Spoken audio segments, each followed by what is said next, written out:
queria dar as boas-vindas a todos. Os encontros online da APPC, da Associação Portuguesa de Psicoterapia Corporal, têm como objetivo também ir partilhando experiências, ir partilhando saberes, trazer ah, professores, oradores, profissionais da área da psicoterapia corporal, mas não só, não é? De outras áreas que se cruzem. Ah, e, hum, e desta vez temos a nossa querida Liana Neto. A Liana, é uma professora daquelas que nós queremos beber o tempo todo, não é? E pela vasta experiência também. Eu estava aqui a olhar para, para a biografia do ponto de vista académico, que isto é sempre aquela coisa que se fala, não é? Que é graduada em Psicologia, doutora em Medicina de Saúde, pós-graduada em Psicologia Analítica e Junguiana, e a Liana ensina a nível nacional e internacional cursos que estão relacionados com a experiência somática e é também coordenadora da pós-graduação em psicotraumatologia do Instituto Junguiano da Bahia e Escola Baiana de Medicina e criadora, coordenadora, supervisora de um projeto muito interessante que é o projeto social Mãe Providência, que oferece atendimentos gratuitos à população vulnerável. Isto de alguma forma remete-me a Reich, porque ele também tinha essa ligação, não é? Portanto, esta população que pode ser vítima de trauma, que de alguma forma pode sofrer de transtornos ansiosos. Portanto, há aqui também um interesse muito grande com o stress pós-traumático e com a impulsividade. Mas há também aqui umas curiosidades interessantes sobre a Liana, do ponto de vista de pessoa, não é? E que tem a ver com este lado dançante. A Liana diz que é um ser dançante, e isso convida-nos logo a poder entrar nesse movimento, não é? Que é um movimento que está presente sempre que falamos de vínculo. Portanto, também já trazendo aqui algumas questões relacionadas com o nosso tema. Ah, para além da questão da dança, há também este lado das artes marciais, não é? Que também traz muita consciência de corpo, traz muita consciência de como eu posso integrar a minha mente e o meu espírito, e portanto, esta conexão com a fisicalidade que é tão importante e que de alguma forma também nos liga a esta questão do que a própria neurociência afetiva nos traz, não é? Esta conexão com o meu corpo para poder estar na vinculação com o outro. E depois uma curiosidade que para mim me tocou muito, que tem a ver com esta experiência mística com o Caminho de Santiago, que a mim também me diz muito, e que pronto, é isso, essa experiência outdoor, de contacto com a natureza. E, portanto, estou a trazer isso também para depois podermos enquadrar um pouco este encontro.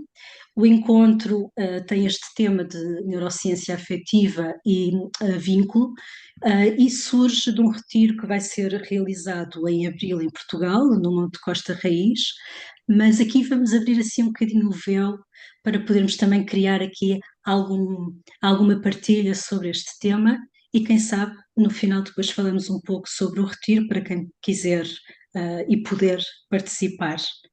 Então lançava a palavra para a Liana para podermos falar sobre isto, sobre o vínculo, sobre o que é que nós entendemos por neurociência afetiva, como é que isto se relaciona com este vínculo que está associado às relações primárias, aos cuidadores primários, e que é tão importante e que se vai atualizando ao longo da vida. Hum, Obrigada, Catarina, pela apresentação, e me encantou que você tenha trazido não apenas a apresentação acadêmica, formal, que traz muitas vezes papéis e aspectos que vão nos separando, como nos categorizando e nos afastando. Então, você trouxe muitos aspectos da minha trajetória como ser humano. E essa é uma referência importante para a gente começar, porque quando trabalhamos com gente, e aqui eu escuto, obrigada por estarem compartilhando aquilo que move vocês a estarem aqui, e escutar que algumas pessoas vêm aqui não porque trabalham com a psicoterapia, mas porque tem essa busca pessoal de entender, né? Então, qualquer pessoa que trabalhe com gente, seja ou que esteja cuidando de gente, como cuidador primário, como educadores parentais, como pais, avós, precisam encontrar o seu espaço de humanidade para que exista um espaço dentro de si para receber o outro. É na relação, é no encontro que muitas vezes a cura, a saúde, não só a cura como a restauração da saúde, mas a prevenção da saúde, a construção da tapeçaria de saúde vai podendo ser feita. Então, me encanta poder trazer esse lugar pessoal de dança, que faz parte da minha história anterior à psicoterapia, do Caminho de Santiago, das artes marciais, que falam de interesses pessoais e que vão também moldando, obviamente, formas das minhas referências de como eu estabeleço conexão, de como eu estabeleço contato. Então, os estudos de neurociência nos últimos 20 anos vêm trazendo algumas notícias que para mim são muito encantadoras, exatamente por não trazerem apenas a notícia fria da academia e da ciência, mas notícias muito esperançadoras. Essa palavra não existe, não teria uma palavra, uma maneira de dizer assim, esse ato de criar esperança nas nossas práticas, não é?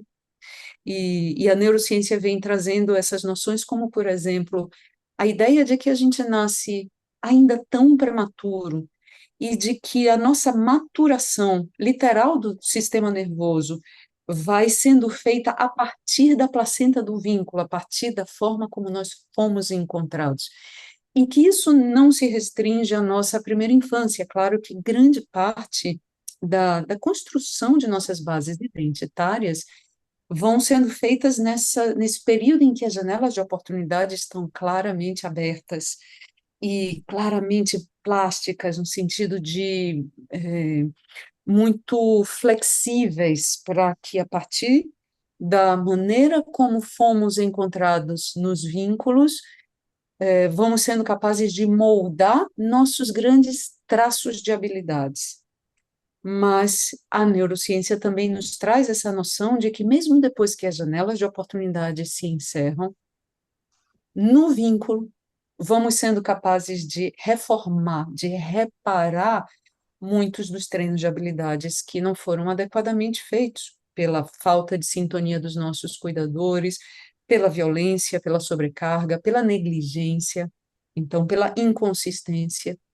E a notícia esperançadora é que até então, o que achávamos que eram traços de habilidades herdados estáveis e imutáveis, são, na verdade, habilidades desenvolvidas a partir dessa placenta relacional. Esses traços barra habilidades hoje compreendidas vão trazendo grande parte daquilo que a gente entende como personalidade, como, por exemplo, a minha regulação emocional ou a forma como eu respondo ao mundo que me afeta nessa ordem da organização dos meus afetos. Isso não é um traço. Então, a gente não vai dizer que algumas pessoas são mais emocionalmente estáveis e outras são mais emocionalmente agressivas ou mais emocionalmente deprimidas, mais o humor mais deprimido, o humor mais melancólico. Então, não, isso são habilidades que foram desenvolvidas na placenta da relação. Controle de impulso, então, regulação emocional, controle de impulso, que se achava que impulsividade eram traços herdados e estáveis, mas controle de impulso também é uma habilidade moldada e desenvolvida no vínculo. Assim que as pessoas mais impulsivas podem ganhar através da qualidade de relação uma maior habilidade de reconhecer o que se passa quando se sente afetado, a maior habilidade de construir repertórios para conter, não é inibir, não tem nada a ver de engula o choro ou então aperte os seus impulsos, mas como eu posso criar estruturas que me trazem continente para os meus impulsos, à medida que eu também vou aumentando a habilidade de reconhecer o movimento dos meus impulsos dentro de mim. Funções executivas, como eu vou ter a habilidade de desenvolver minha atenção. Aliás, hoje isso tem sido algo muito significativo com a epidemia na saúde mental de transtornos do déficit de atenção, não apenas em crianças, mas também uma quantidade enorme de diagnósticos já em adultos. Então, atenção também não é um traço, é uma habilidade.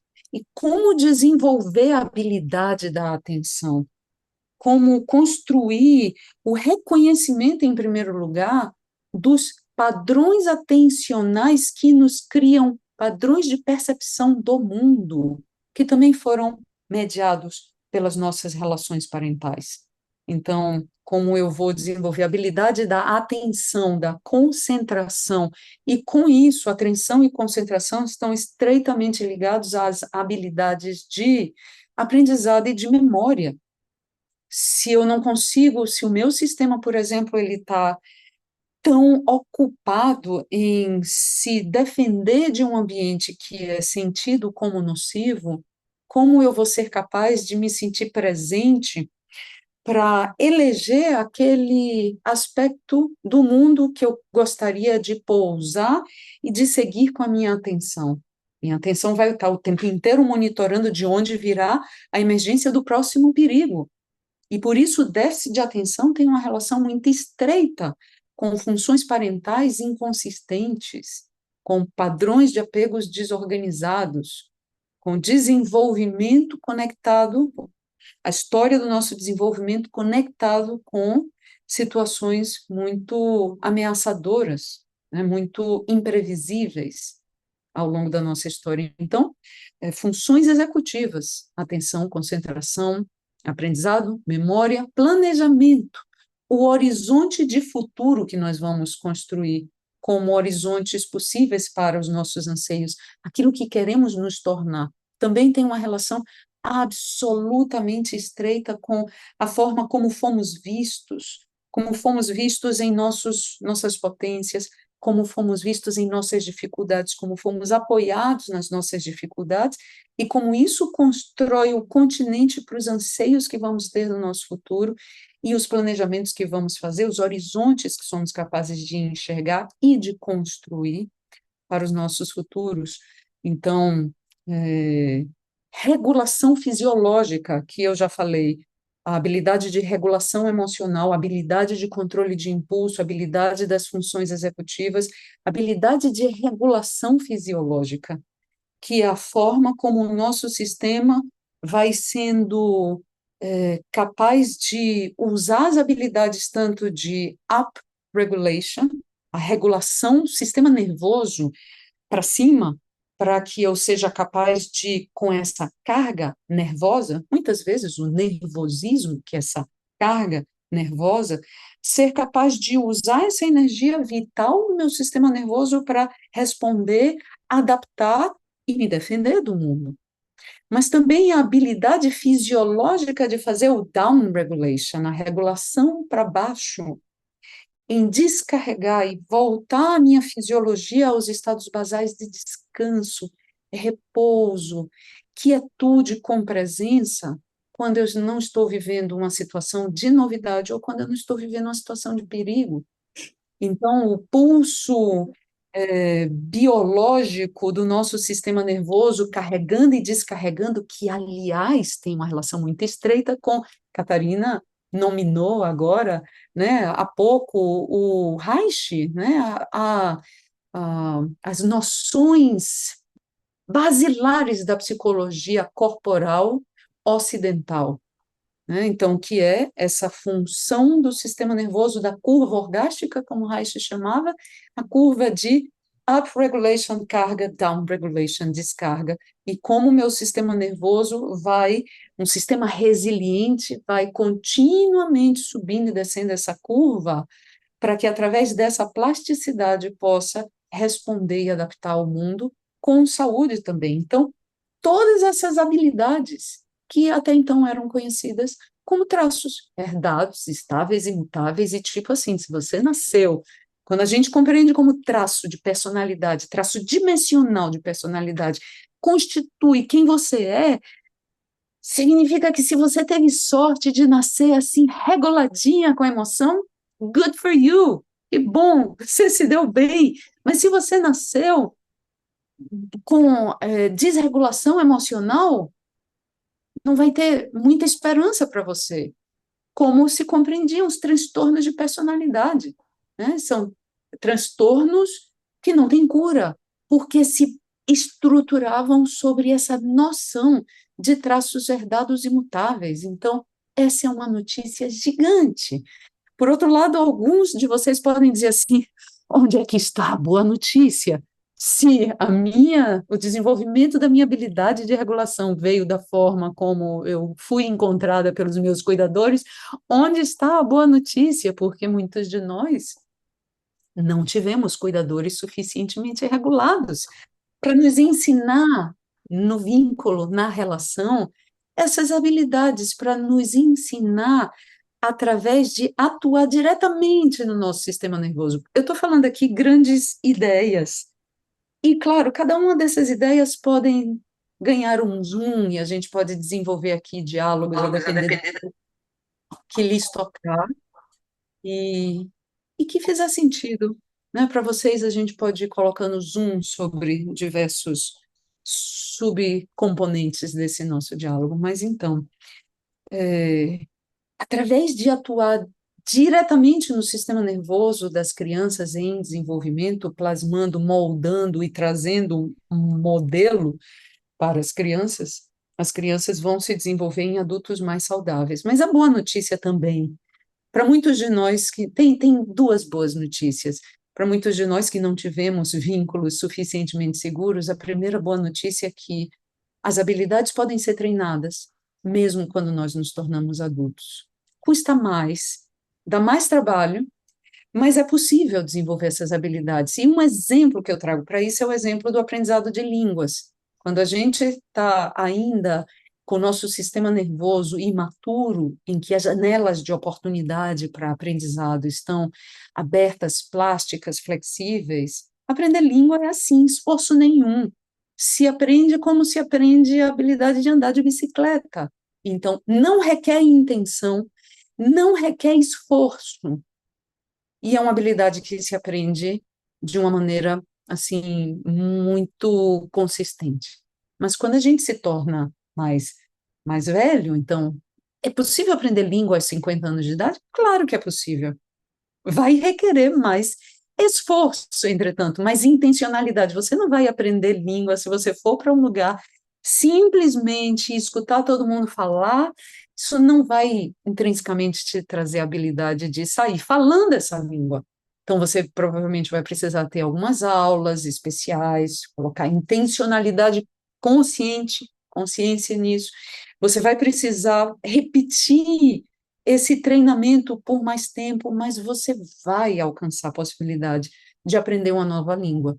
As habilidades dimensionais de regulação, todas estão dentro desse mesmo retrato. Então, elas vão requerer, entretanto, relações suficientemente seguras.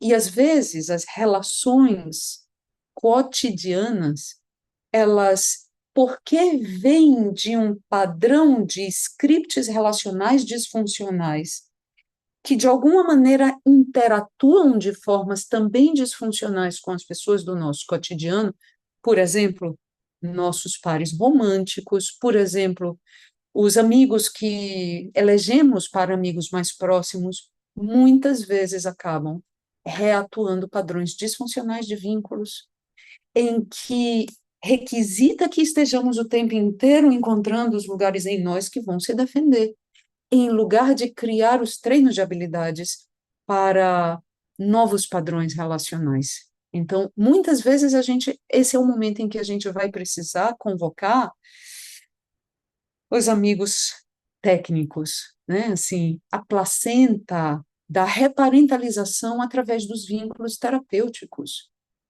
para nos ajudar, por exemplo, a discernir, construindo uma bússola interna, quais são as pessoas seguras e quais são as pessoas tóxicas.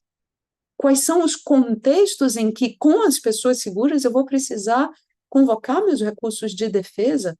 Quais são os momentos em que eu posso me deixar ser tocada em minha vulnerabilidade pela intimidade dos vínculos? Então, é no vínculo, no calor do vínculo terapêutico, é na placenta do vínculo terapêutico, em que muitas vezes vamos ter a capacidade de restaurar essa bússola interna, de refazer os treinos de habilidades dentro de um laboratório de relação um pouco mais controlado, porque na relação terapêutica não existe uma hierarquia. Não é sobre hierarquia, eu tenho mais poder do que você, mas sim existe uma assimetria que é desejável e necessária, assim como é desejável e necessária uma assimetria na relação parental. Por exemplo, se os cuidadores, se os pais se tornam horizontais aos seus filhos, os pais não vão ter habilidade de, quando os filhos estiverem desregulados, regularem eles e muitas vezes vão requerer que os filhos ainda imaturos sejam aqueles que os regulem, que atuem para regular o sistema nervoso do adulto que não aprendeu a se regular, tá? Então, faz sentido quando eu digo isso, da assimetria aqui para vocês, tanto na relação parental quanto na relação terapêutica? Pois então, na relação terapêutica, essa assimetria requer que o terapeuta tenha aprendido maiores funções de autorregulação para oferecer na corregulação essa possibilidade de um encontro em que vai existir uma parte que tem um pouco mais dessa ciência, dessa função, dessa habilidade de estabelecer um encontro e de convocar na sintonia, de atuar por dentro do sistema nervoso do cliente, assim como um adulto atua por dentro do sistema nervoso da criança, para fazer a função de regulação que a criança não aprendeu e que o adulto chega no consultório sem ter aprendido. É como se, através do sistema nervoso desejosamente mais regulado do terapeuta, um dimmer, me entende quando eu falo dimmer? Então, esse dimmer de regulação consegue modelar melhor na corregulação o sistema nervoso do cliente. Bom, falei um montão. Quero saber como está chegando. Vejo que Catarina está com o som aberto. Tem alguma pergunta, algum comentário que você queira trazer aqui para Sim, mim? Liana, esta questão da onda, não é?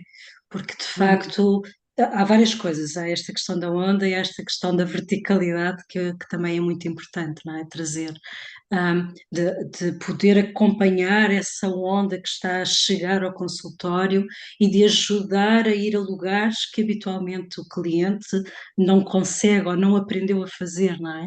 Às vezes fica hum, nesse lugar de tensão e não consegue começar a fazer essa carga e descarga, não é? Fica só na tensão e não permite fazer essa descarga. Então, como é importante poder também ter essa contenção para poder aguentar a tensão que se cria no próprio ambiente, não é? No próprio setting terapêutico. E hum, este lugar, efetivamente, da verticalidade, porque há um lugar de horizontalidade que é da relação terapêutica e que tem a uhum, ver com a vinculação, mas há uhum, também a possibilidade de colocar para a verticalidade, para que o cliente saia desse lugar de criança e passe efetivamente pôr os pés no chão, não é? Então, uhum, quase, também estou a falar já muito, não é? Mas convidar esta questão do enraizamento, não é? De como é que o trabalho com a neurociência, não é, afetiva, nos permite também enraizar e trazer esta verticalidade, trazer esta possibilidade de estar no mundo sem estar no lugar regredido da criança que não teve essa contenção, essa possibilidade de fazer as suas curvas, não é? Perfeito, perfeito. E com isso, aumentar a habilidade de se relacionar com o presente, de se relacionar com suas próprias afetações de dentro, se relacionar com as afetações dos outros, em lugar de estar se relacionando com o passado traumático. Então, tem algo acerca da relação terapêutica que é ajudar a fazer uma atualização no sistema operacional, digamos assim, né? Assim, permitir que todos os repertórios que nós vamos adquirindo ao longo do nosso desenvolvimento possa estar disponível no tempo presente, nos momentos em que eu me sinto desafiada pelos desafios da vida.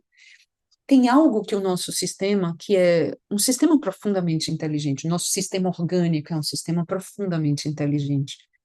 E tem, dentro dessa inteligência, tem algo que muitas vezes o sistema ele compreende que é quando nós fomos jovens e fomos atravessados por experiências tão desafiadoras, aquilo que no passado me ajudou a sobreviver se torna uma resposta ao mundo super consolidada, um caminho neural que, portanto, sustenta um caminho comportamental super consolidado. É como se fosse uma avenida neural. E então, em outros momentos em que eu vou crescendo e vou ganhando mais repertório, por exemplo, quando uma criança é pequena e ela não tem ainda a habilidade linguística de dizer isso que você fez me irrita. Então, ela simplesmente vai morder o outro, o colega, a mãe, porque ela não tem ainda a habilidade linguística de estruturar em palavras, de uma forma cognitiva, o entendimento de que isso que ela está sentindo como uma alteração neurobiológica é raiva, porque algo, é, algo frustrou o impulso dela, o desejo dela, então ela morde. Então, à medida que a gente vai crescendo, desejosamente vamos ganhando essa habilidade de reconhecer o que eu estou sentindo, de nominar isso que eu estou sentindo como raiva e de declarar para o outro que isso que o outro me fez é raiva e por isso eu não preciso morder o outro. Só que quando a gente não aprende, à medida que vamos ficando mais maduros e nossa maturidade fisiológica amplia a capacidade de repertório para essa função cognitiva, linguística, para a função motora também. Lembrem que à medida que vamos crescendo, vamos também aumentando enormemente nosso repertório motor de relação com o mundo. Por exemplo, o bebê nasce e ele não tem capacidade de sustentar sua verticalidade. E aí ele vai ganhando maturidade, vai ganhando a possibilidade de sustentar os músculos eretores da coluna de maneira voluntária, e isso já traz uma nova relação com o mundo a partir da posição vertical. Mas ele ainda não consegue se sustentar em pé. À medida que amadurece, ele vai ganhando a possibilidade de se colocar sobre as duas pernas, e eu estou intencionalmente brincando com algumas das suas falas, Catarina, assim, do que é o que a gente deseja, que o cliente atualize a sua capacidade de se relacionar com o mundo a partir dos repertórios sensório, motores, emocionais, cognitivos, que ele foi desenvolvendo ao longo do tempo. Mas, na nossa inteligência, o que o corpo pensa é quando eu era tão pequeno e eu tinha tão poucos recursos e aquela resposta me ajudou a sobreviver e se tornou uma avenida neural. Avenida é uma brincadeira de linguagem, tá? Mas se tornou uma avenida neural. Em outros momentos da minha vida, quando eu me senti ameaçada, eu muitas vezes regrido para aquele comportamento aprendido. E eu deixo de utilizar a atualização dos repertórios que a minha maturação foi me oferecendo.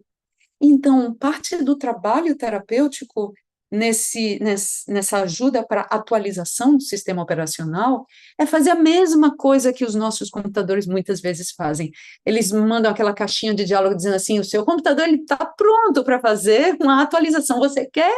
E aí ajudar o cliente a clicar no sim, quero sim. Muitas vezes a gente diz, agora não posso, depois, agora estou muito ocupada. Por exemplo, eu faço isso toda vez que eu estou para abrir uma aula. Aí o Zoom diz assim: temos uma nova versão, você quer? Agora não, não sei se eu vou poder, não sei se eu vou conseguir. Se as mudanças que o Zoom vai trazer vai me desorganizar tanto que é melhor eu estar com a versão anterior que eu já conheço e depois eu cuido de, quando eu estiver menos desafiada, eu cuido de fazer a atualização e conhecer o que é que está acontecendo aqui. Percebem que isso é exatamente o que acontece com o nosso sistema operacional? Quando a gente se sente desafiada, é exatamente o momento em que a gente não vai querer fazer atualização, porque aquilo que foi conhecido em nós se torna curiosamente seguro, mesmo que não seja saudável. O velho conhecido se torna seguro por ser previsível, mesmo quando não é a resposta mais saudável. Então, nosso treino de habilidade para fazer o sistema operacional ser atualizado, ele precisa vir em um ambiente em que o desconforto, o desafio seja de alguma maneira tolerável, para que eu possa sair da minha zona de conforto, conhecida, segura, mesmo que não seja saudável, e me deslocar para uma zona uma zona desconhecida, mas que guarda em nós um grande potencial de renovação e um grande potencial de esperança, porque muitas vezes tudo que a gente se tornou é exatamente o que nos traz desesperança, e tudo que a gente desconhece de nós é exatamente o que nos traz esperança. Então, isso requer uma humanidade gigante no vínculo. Se eu estiver me defendendo nos meus papéis, eu sou então psicóloga, eu sou doutora, eu trabalho com a pós-graduação né? Isso me separa do outro. Mas quando eu posso chegar com a minha humanidade de dizer, isso também me afeta, isso que você traz me comove, e poder sentir junto com a outra pessoa, isso é o que devolve a humanidade para outra pessoa. Nós adoecemos por falta de humanidade e precisamos de um encontro em humanidade para sermos capazes de reparar as feridas que nos adoeceram.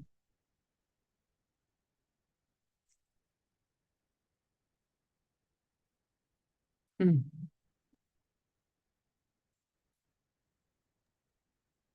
Fico curiosa, sim, o que que vem de vocês? Sinto a conexão com vocês, com essas respostas, assim, se estivéssemos juntas, juntos em um espaço, aí eu provavelmente estaria escutando alguns suspiros, que é uma delícia escutar esse campo de afetação. Aqui nos restam as sobrancelhas, as expressões faciais, que é gigante, nos restam, mas é gigante, né? Esse é todo um outro espaço de diálogo que a gente suspiros por aqui, pois é, todo um outro espaço de diálogo que é na convergência das nossas expressões faciais, das nossas emoções, das nossas intenções, que somos capazes de tocar o sistema nervoso uns dos outros e somos capazes de internalizar os outros em nós. Então, bom, isso é um bocado, ainda que nosso equipamento social de conexão e de vínculo, ele é bem maior do que isso, né? Então, tem alguma pergunta, algum comentário, algum burburinho, alguma pipoca estourando aí na barriga que vocês queiram trazer? Gonçalo. Gonçalo, que bom! Olá, olá, Liana. Olá! Carga de nervosismo a entrar um bocadinho, há muito tempo aqui com muita gente. Ah, Ah, que, a que gente- genial, que genial te ver sentindo nervosismo, consciente do nervosismo em você, podendo nominá-lo ele aqui e podendo estar presente com ele sem desaparecer, isso, estabelecer esse lugar de encontro. isso. E ajuda logo a baixar, trazer consciência e o seu acolhimento.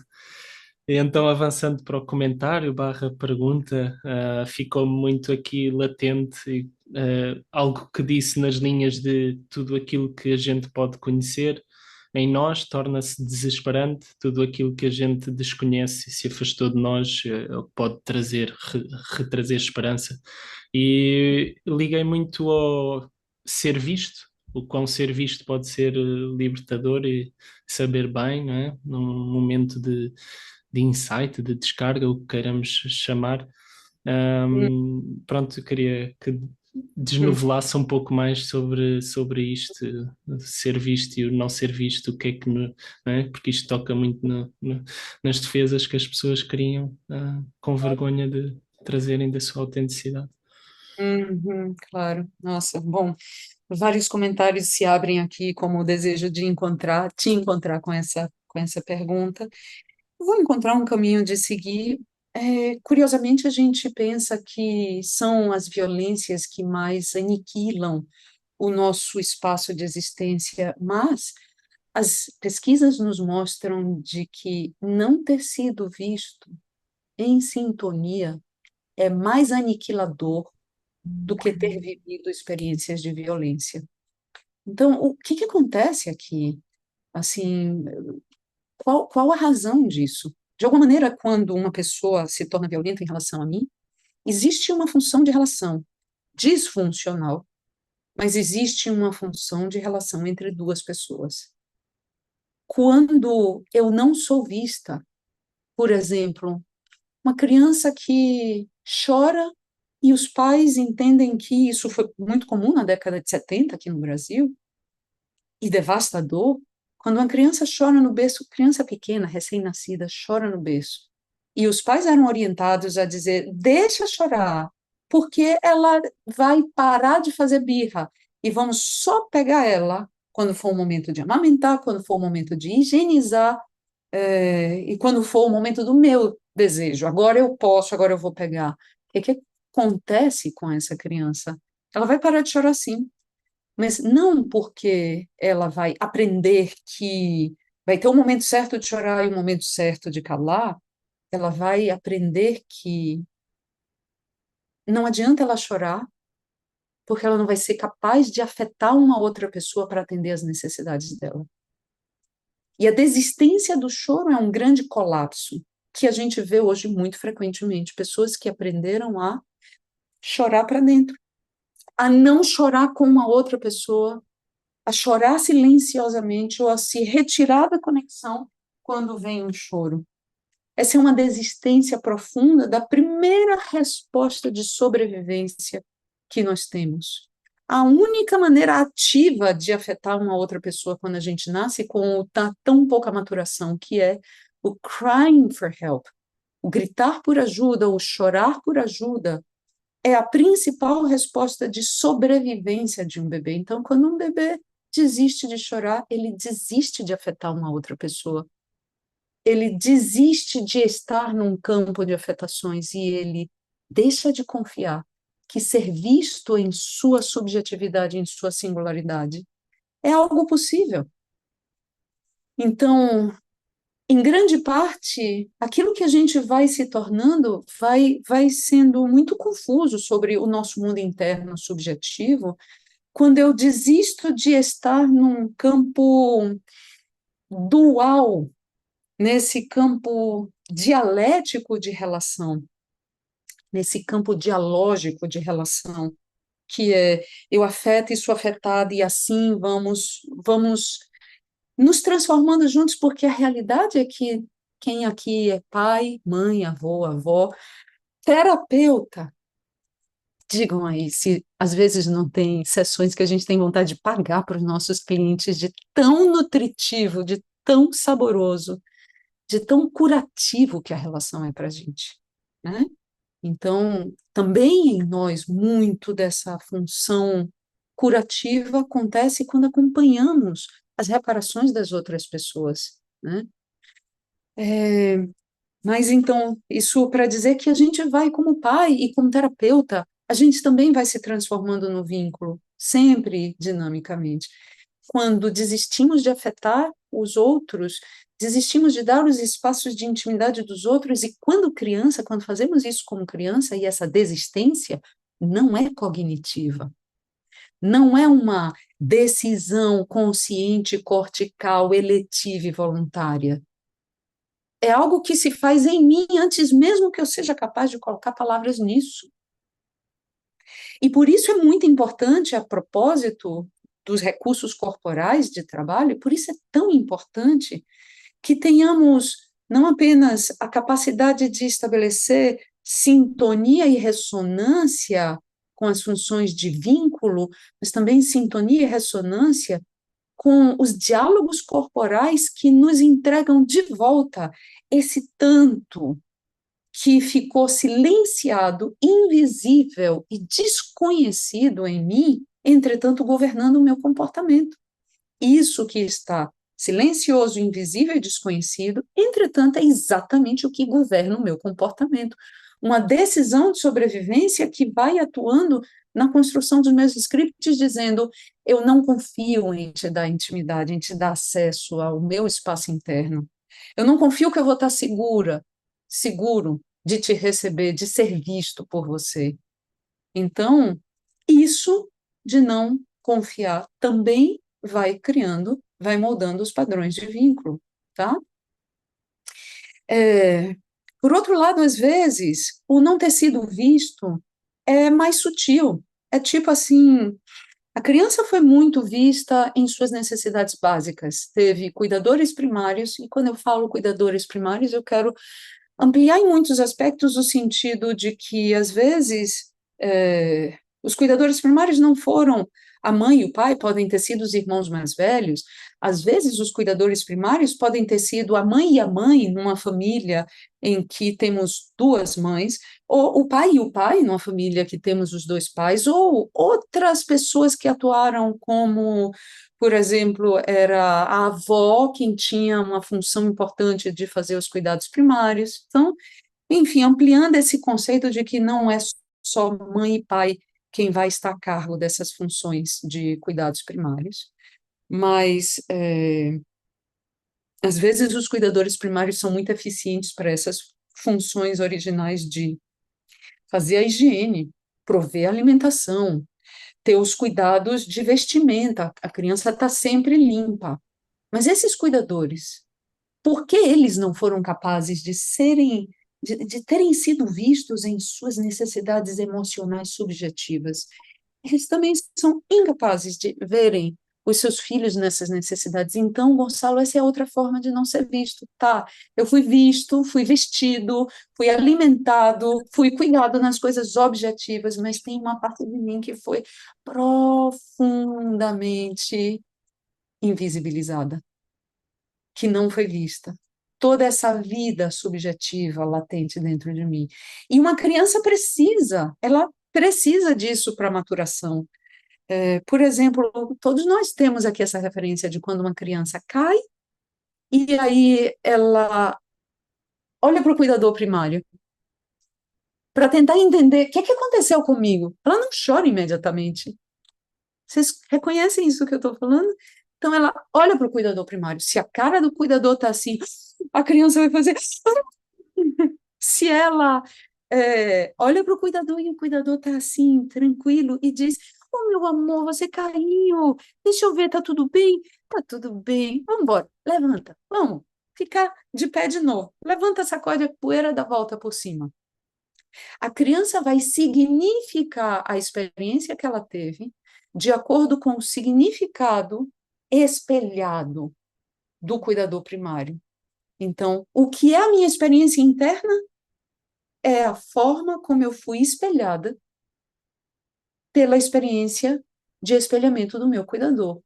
Se eu não tenho um cuidador em sintonia para me ajudar a fazer contato com a minha experiência interna, isso vai ficar uma confusão gigante. Ou então, se o cuidador espelha de uma maneira inconsistente o que está acontecendo comigo, como, por exemplo, o cuidador que sempre, indiferentemente do que tenha sido essa queda, vai olhar e vai dizer: ah, meu bem, não passa nada, levante que não teve nada. mesmo que a criança tenha quebrado um dente, mesmo que a criança tenha quebrado um dedinho, o cuidador vai sempre dizer: ah, isso daí não foi nada, levante, deixa de fazer birra. E a criança vai desaprender, ela não vai aprender a reconhecer o que de fato dói quando dói fisicamente, o que de fato dói quando dói emocionalmente. Porque a maneira como ela foi espelhada, é,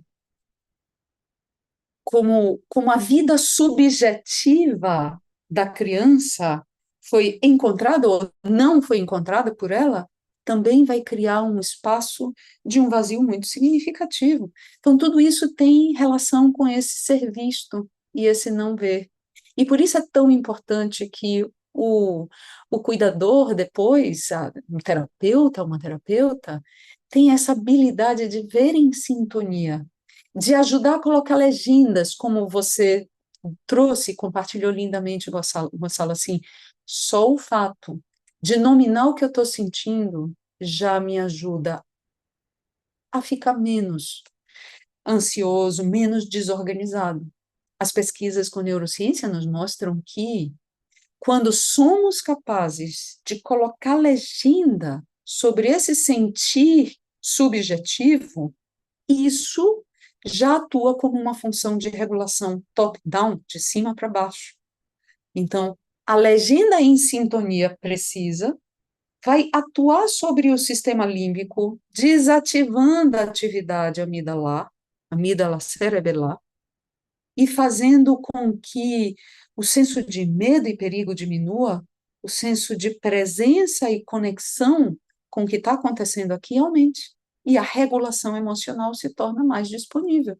Então, só o fato de conseguirmos legendar em sintonia o que está acontecendo. Se, em lugar de dizer, eu me sinto ansioso, você tivesse dito, eu sinto, eu estou aqui muito entusiasmado de estar falando com você, essa legenda, que não estaria conectada com o que de fato estava se movendo dentro de você, não ia oferecer uma função de regulação. Então, isso, Gonçalo, já é uma habilidade. Uma habilidade desenvolvida, por isso que eu nominei. Reconhecer o que você está sentindo a partir dos seus sinais internos. Nominar, colocar legenda no que você está sentindo. E não se retirar da dança da relação com tudo isso que você está sentindo. São habilidades para a função de regulação emocional. Lindíssimo.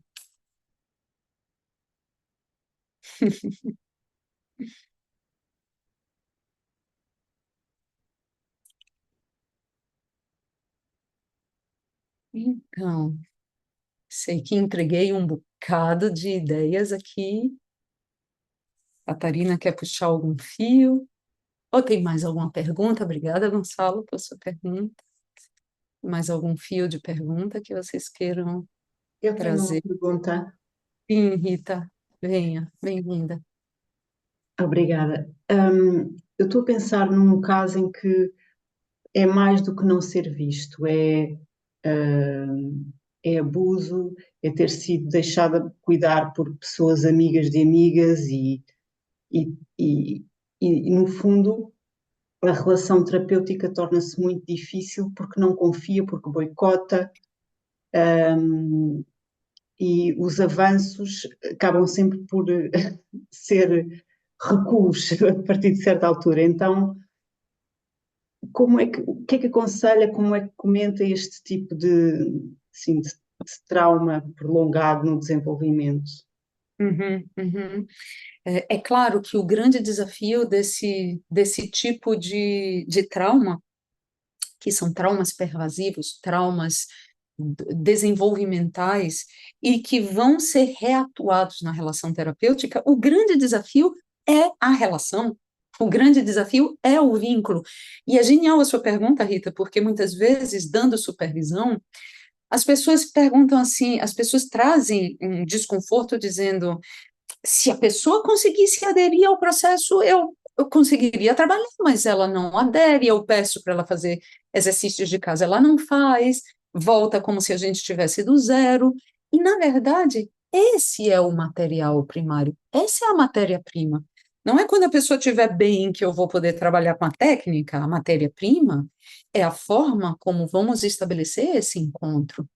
E muito vai ser importante da sua habilidade, Rita, e da nossa habilidade quando estivermos com esses clientes mais desafiadores, de seguirmos monitorando como nós nos sentimos em cada dança de encontro, porque essas pessoas, paradoxalmente,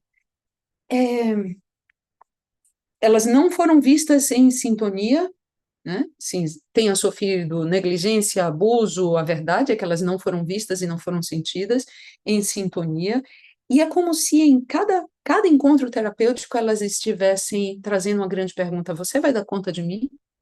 Eu posso confiar em você? Intrinsecamente essa pergunta, e elas vão trazer muitos desafios, até que essa resposta que ela não sabe que ela está fazendo, mas que é uma pergunta que intrinsecamente ela está fazendo, até que essa pergunta possa ir sendo encontrada por nossa consistência. Então, a cada vez que eu vou me sentindo desafiada e algo em mim se retira da conexão, porque essa pessoa não avança, porque essa pessoa ela perturba a relação, quando eu vou me retirando, os pequenos momentos em que eu vou me retirando de conexão em função desses lugares de ruptura que essa pessoa me entrega, ela vai reafirmando a ideia de que eu não posso confiar. Por isso é tão importante que o tempo inteiro a gente possa ir aprendendo a habilidade da dupla orientação. A habilidade de ir monitorando como eu me sinto enquanto eu vou monitorando o que o que está se passando dentro do outro. E através dessa habilidade ir fazendo o que a gente chama de metacognição, de ir colocando legenda sobre o que vai acontecendo nesse espaço relacional, já que é na relação as principais alavancas que a gente vai ter. Não vai ser na intervenção técnica, não é no exercício de grounding que eu vou fazer com ela, não é no dever de casa que eu vou passar para ela, é nesse encontro relacional que eu vou precisar ir modulando e modelando os buracos de relação que ela, sem saber, vai reatuando e vai nos desafiando. São as relações mais desafiadoras. Por quê?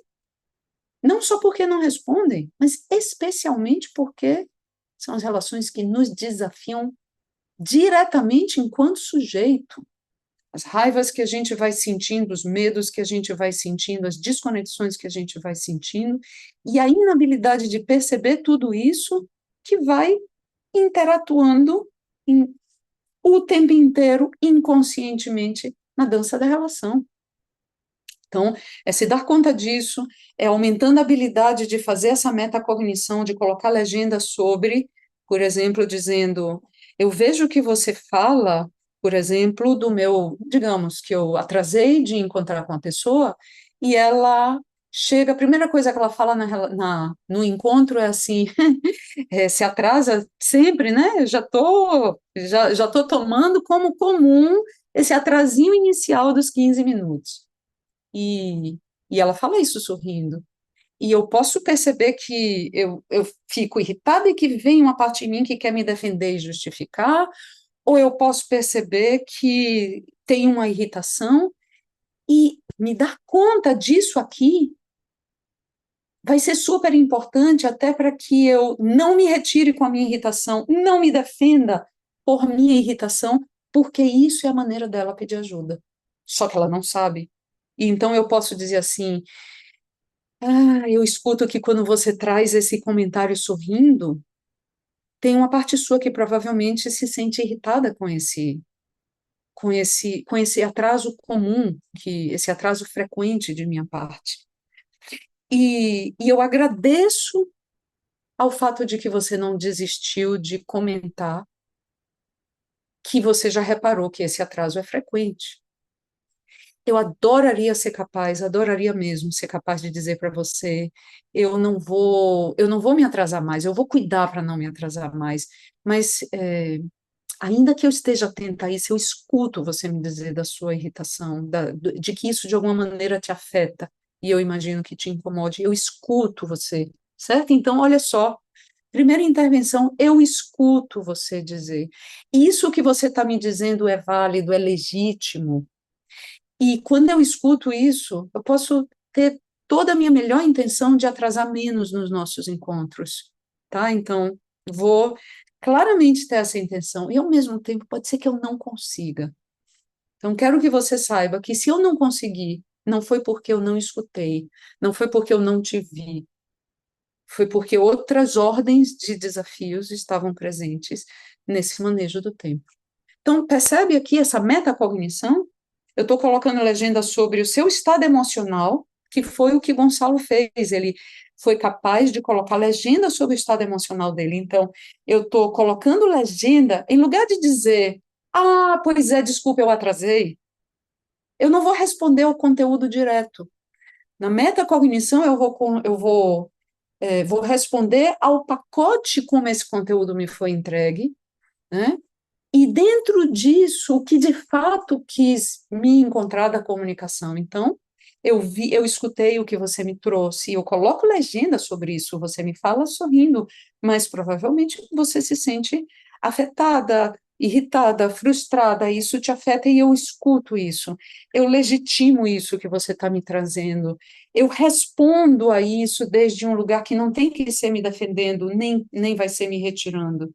Então, só um pequeno exemplo dessa dança de relação que precisa ir sendo costurada em todo o espaço do encontro terapêutico, tá? É mais desafiador, é claramente mais desafiador, porque isso não me faz me retirar, isso me faz o tempo inteiro estar na dança e monitorar como eu estou, como eu me sinto. Como você vê o papel da natureza para esse treino de habilidade para a vida? Ai, que lindo, Kelly. A natureza é essa função materna, arquetípica, primordial, né? Para mim, é o grande lugar de quando muita desregulação não consegue, muito da desregulação não consegue ter um continente suficiente num espaço urbano, ter um espaço de natureza é como voltar para o cordão umbilical da mãe. E um dos sintomas que a gente tem hoje na nossa modernidade, não é só a fragmentação do nosso sentir corporal, né, em que a cabeça pensa uma coisa, o coração sente outra coisa e o comportamento vai para uma coisa completamente diferente. Então, fragmentação é importante. Os meus estados internos, das minhas ordens internas, a gente também tem testemunhado uma fragmentação grande da interpessoalidade, da habilidade de estar em relação e ter relações nutritivas e seguras, mas também de estar em relação com essa placenta mais ampla, que é a natureza.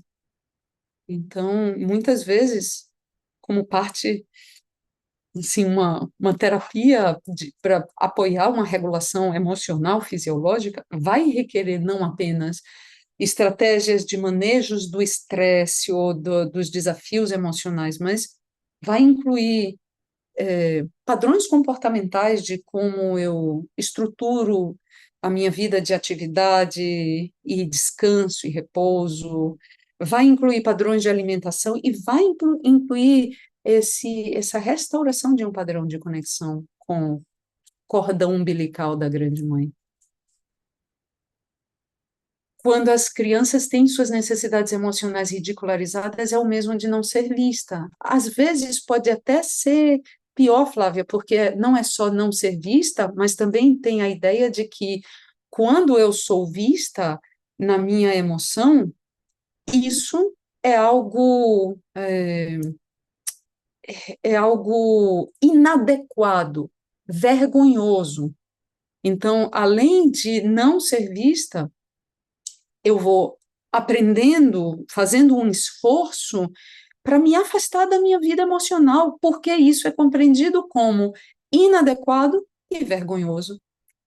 Então, muitas vezes também, nos grupos e nos processos terapêuticos, a tarefa é encontrar um caminho que possa favorecer um reaprendizado sobre essa vida emocional em nós. talvez um espaço para mais alguma pergunta.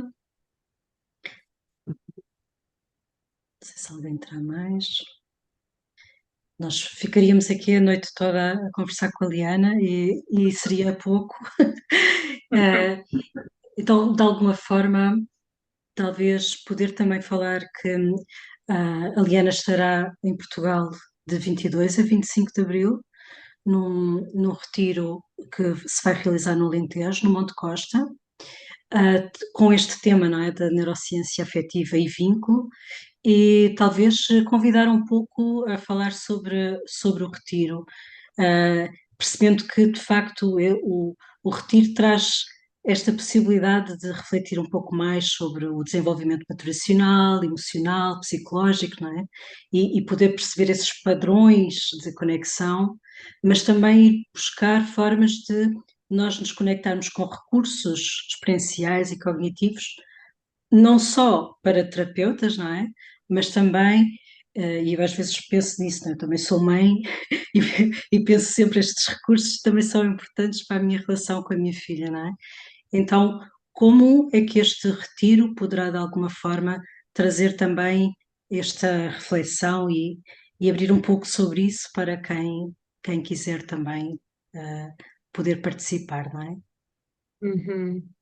Então, esse retiro ele vai acontecer num espaço de natureza, curiosamente sintonizado com a pergunta da Kelly. Então, essa ideia de poder criar um espaço acolhedor, num espaço de convivência também, em que a ideia é que estejamos trabalhando e desenvolvendo essas habilidades através da qualidade das relações que a gente vai desenvolvendo. Então, não é só um retiro em que vamos estar conceitualmente aprendendo sobre esse tema, mas vamos estar vivencialmente experimentando esses treinos de habilidades nesse grande desafio que é voltar a confiar no vínculo e nas relações.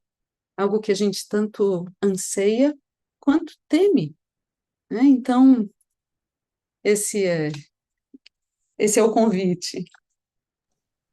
Talvez convidar a Inês para falar um pouco sobre o retiro também. Inês Sobral, que está na organização.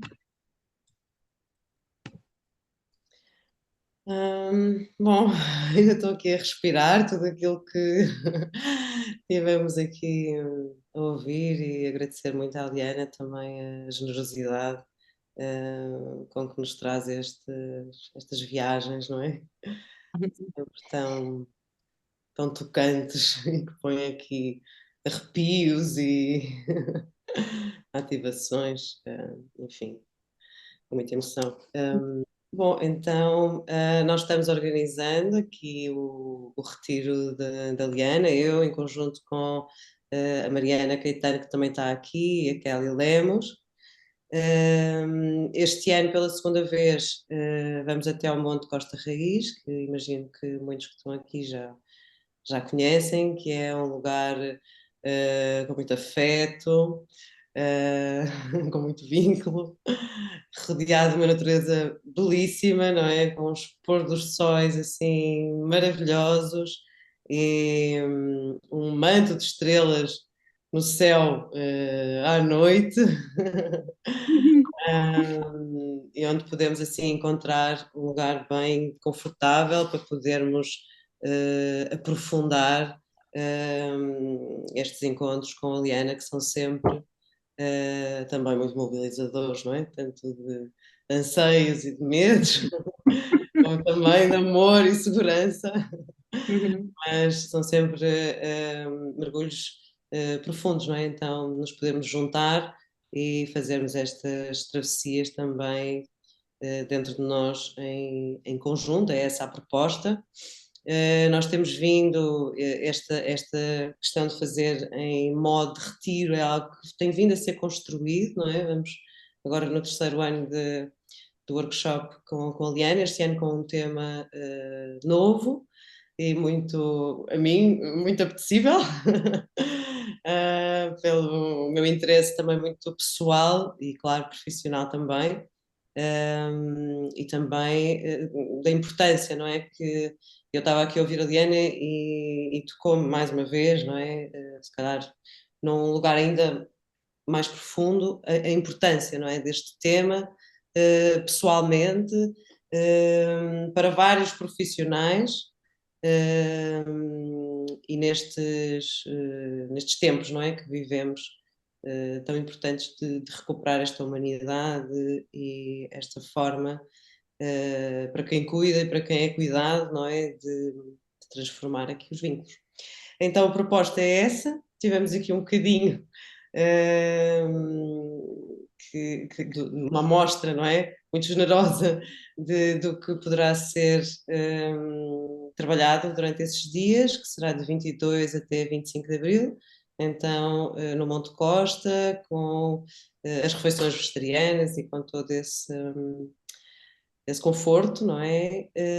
E cuidado e amor com que somos sempre recebidos também. Então fica aqui o convite para quem se quiser juntar a nós, será muito, muito bem-vindo para fazermos este encontro em conjunto. Bem-vindo, bem-vinda, bem-vinde.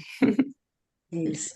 A PPC irá depois também divulgar essa iniciativa e também para poderem saber como fazer essas inscrições todas.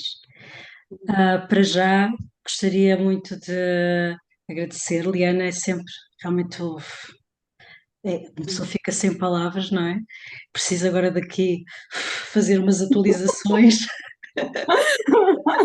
No sistema operacional. Está aqui tudo. Antes da gente se despedir, tem uma pergunta da Inês Caridade, e eu gostaria de trazer só uma palavrinha, para não ficar assim. Sim, claro. Para deixar claro que eu a vi, que a escutei e que gostaria de trazer essa resposta. Na verdade, a relação terapêutica, a relação parental, ela começa assimétrica, não é? Então, é necessário porque os pais, eles têm um sistema nervoso maduro, a criança tem um sistema nervoso imaturo, e é necessário que exista alguém maior, mais sábio, mais forte, com mais ferramentas para poder regular o sistema nervoso dessa criança. Também é verdade que à medida que a criança vai crescendo e vai se tornando um adulto, a relação ganha simetria e horizontalidade. E depois, à medida que os pais vão envelhecendo, vai chegando um momento em que essa assimetria volta a estabelecer, mas agora são as crianças que vão dizer, os filhos que vão dizer, meu pai, você não vai mais andar de moto, não é possível. Precisa cuidar, vou te levar no médico, vamos embora. Isso a gente tem que ver, eu vou com você. Então, a assimetria se restabelece, mas é muito importante que esse lugar seja assegurado para as crianças, porque um dos principais papéis que acontecem quando estamos lidando com os vínculos, os apegos desorganizados, é a inversão desse lugar, em que as crianças se tornam aquelas que vão tentar regular o sistema nervoso do adulto, para que, através disso, o adulto consiga fazer a função de regulá-las um pouquinho, tá? Então, essa assimetria é algo desejável. Obrigada, Liana. Sempre atenta para cuidar, não é? Isso é vínculo, não é? Querida, um prazer estar aqui com você sempre também, com a sua moderação. Que bom mesmo.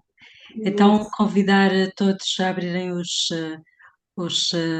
micros e podermos trazer aqui algum som. Nos despedir com esses suspiros. Que bom! Muito obrigada. Obrigada, Ariana. Boa noite. Obrigada. Boa noite. Obrigada, boa noite. Beijinhos a todos. Espero encontrar-vos em breve.